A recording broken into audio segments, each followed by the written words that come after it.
What's up guys? So I just recently finished my review on my WASR 1063 and I realized in the video I left out some of the weird quirks I've had with it over the years. So I thought I'd make a video dedicated to all the strange things that I've had with this gun. Now I did mention two of them in the video, so we're just going to do those first and then we'll go from there. So the first of which is definitely the most significant of the issues, was the hammer pin coming out.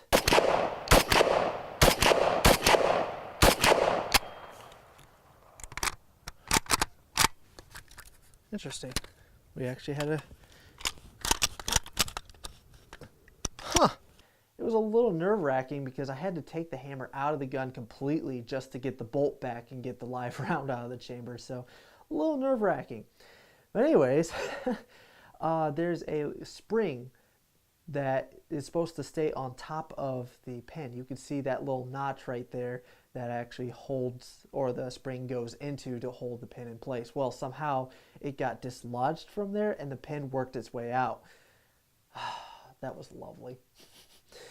Anyways, putting it back together is the biggest pain in the butt I have ever had. You basically need three hands because you got to guide the pin in, you got to hold the spring down.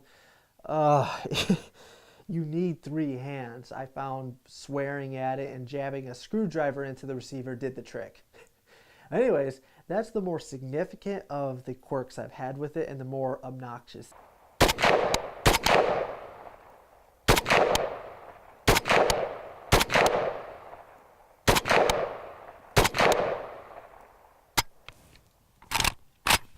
Alright, so here's the last thing that I did mention in my video was the magazines. Now, I had a couple of them, and I'm going to show you this one.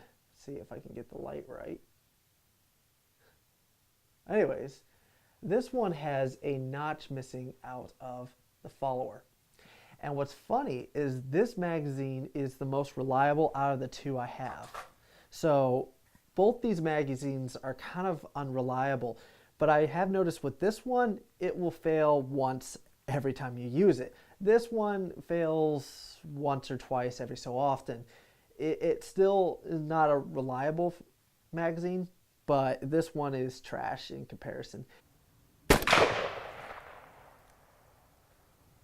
I think that's hilarious that the magazine with a chunk missing out of the follower is the more reliable of the two. And I guess I did mention this in my video also. The bayonet doesn't want to fit on.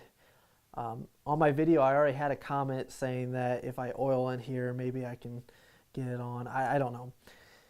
Anyways, this is a correctable thing. I can fix this, but the bayonet doesn't fit onto the gun. Alright, so this next issue I had was...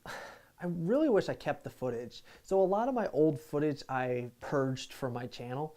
My name, I Love Shooting Shit, originally was made because I would make videos of me just shooting random shit and making a mess at the range. I mean, I did clean it up, but it just looks stupid.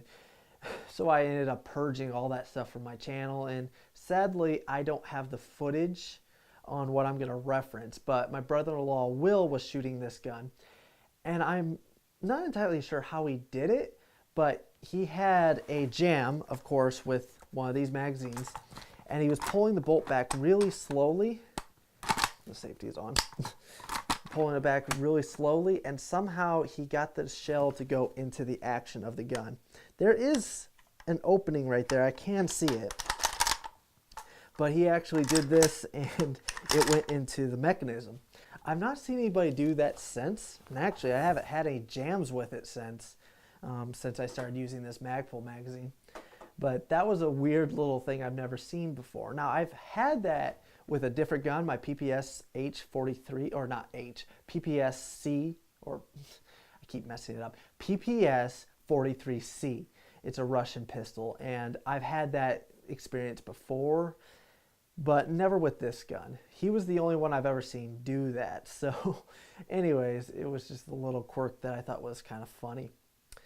Another little quirk, going back to the magazines, is sometimes new shooters insert them wrong. So in order to insert the magazine correctly, you need to basically lock the magazine into a recess right here and pull back. If you're not watching, you can actually lock it like this. Now on these metal magazines, it's not hard to dislodge them. Now that I said that on camera, there it goes. But with this Magpul one, it fits into the receiver a little bit snugger. And wow, was it a pain to get out. I actually had to tap it out. And there's a little notch missing somewhere. Yeah, little scuffs. It didn't damage the magazine or anything, but it did scuff up the magazine. But I've noticed Alex does this more than anybody. I'm picking on Alex in this video, I know, but I haven't seen anybody else have this issue that he has inserting the magazine. So I thought that was a funny little quirk that this gun has with him, at least. I haven't had the same problem. Saying that, probably the next time I go out to the range, I'm going to have that happen. All right, so I think I've told you everything but the issue I had with the sights. Now, when I got this gun, when I initially tried sighting it in, I was not hitting anything. I had a couple people try to shoot it with me, and it took a long time before we were able to determine how far off this gun was. It was drastically off. So I went and bought this tool. Now, what is it called? A Magnamatic? I don't even remember the brand name. Well, anyways, it's an expensive tool. Well, anyways, I was surprised how much I had to adjust the windage and the elevation with this tool just to get it to shoot on. Now, it actually shoots on at 20 yards, and I haven't tested it much at 100, but I was hitting steel at one point at 100. So it is accurate, but wow, did I have to correct the windage and elevation, like drastically. But anyways, those are the little quirks that I've had with the gun. It runs great now. It's got a great trigger. I think the stock's a little quirky. I mean, it's short. I find that a little bit uncomfortable. I wouldn't say it's quirky. Uncomfortable is more like it. But, all right, I guess there's one more quirk that I had with this gun, and it was complete ignorance of this firearm. So the dust cover is really easy to put on, but when I first got this gun, I tried to put it on like this, and I tried to line that up like this and try. It took me a good amount of time before I figured out, well, actually, again, I was really new to guns, so I spent quite a bit of time trying to line it up like this. I don't know how I didn't figure it out.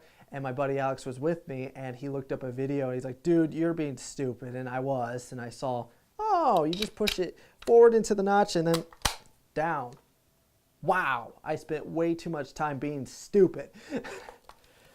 I was still really new to guns back then, and I still have those stupid moments. I mean, quite frequently, to be perfectly honest. But I thought I would share my embarrassing story of my stupidity.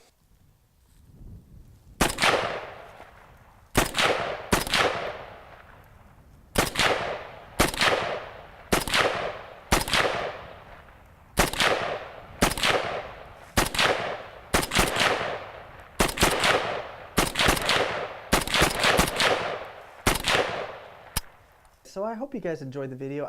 These quirks were too funny to me personally to leave off, but I thought the review would be a little bit too long if I put it in. Plus I forgot. But it was not until after I filmed it and put it on YouTube that I realized, hey, you know, there's some weird quirks I've had with this gun that I forgot to mention. So anyways, I hope you guys enjoyed this weird video. It was just kind of random and a spur of the moment kind of thing. So I would love to hear what you'd like to see in future videos. Put something down in the comments below. I got some cool things coming up in the future. I got some pistols that I'm going to be showing off soon. So I hope you enjoyed this.